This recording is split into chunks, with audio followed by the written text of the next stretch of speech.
I want to start with, of course, your story because you're not the, I think, a normal person you think of that just gets into organic food and talks about. Because you have a little bit different background, somewhat similar. I mean, I come from a finance background, but tell the audience, where you started, what really brought you into this field, why you're so passionate about it.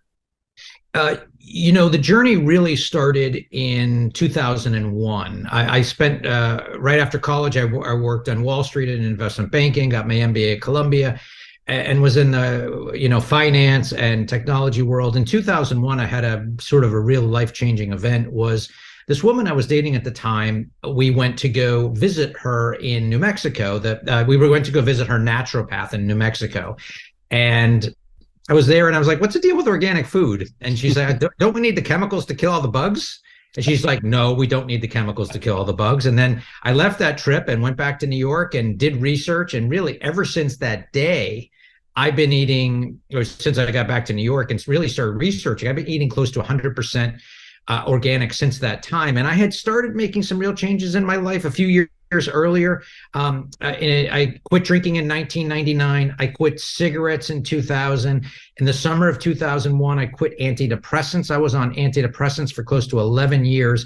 And that was one of the reasons that I quit the medication, was because I found organic food. Here I was running around New York City looking for food that didn't have chemicals. I was popping a chemical into my mouth each morning. I'm like, this doesn't make any sense. And I just knew in my bones, I'm like, I don't ever foresee giving up organic food ever.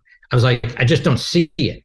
And then, and several years later in 2004, I quit smoking pot. So I've been free of everything for decades, never relapsed once on any of them. And just, it was around that time I really started making changes, and organic for whatever reason really spoke to me. And I was like, it was at that time, it was really about my health, about not putting the GMOs and the toxic chemicals into my body. But as I later got into it, and when I started writing about the industry in end of 2009 and beginning of 2010, and became more of an activist in the movement, it became more than just what I'm putting into my own body.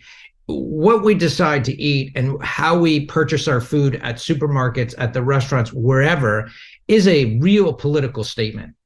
And for me, it's about protecting the farmers so that they don't have to get exposed to these super toxic chemicals. These are people we don't hear about, who are completely marginalized, have no representation, and people don't really think much about. So every time we buy organic, that means some farmer is not exposed to these toxic chemicals. So it just really spoke to me early on. And in 2001, I didn't think I was going to have a career out of it. I didn't even know there were organic trade shows.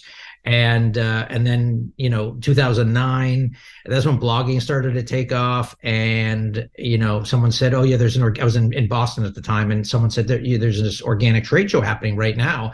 And I literally called up. I got the woman who ran the press room, her number. I called her up. I told her who I was. I said, I don't have a website, I don't have business cards, I don't have anything, but can I come to the show? I'm just launching a site. She's like, sure, come on down. And that was really the start of it.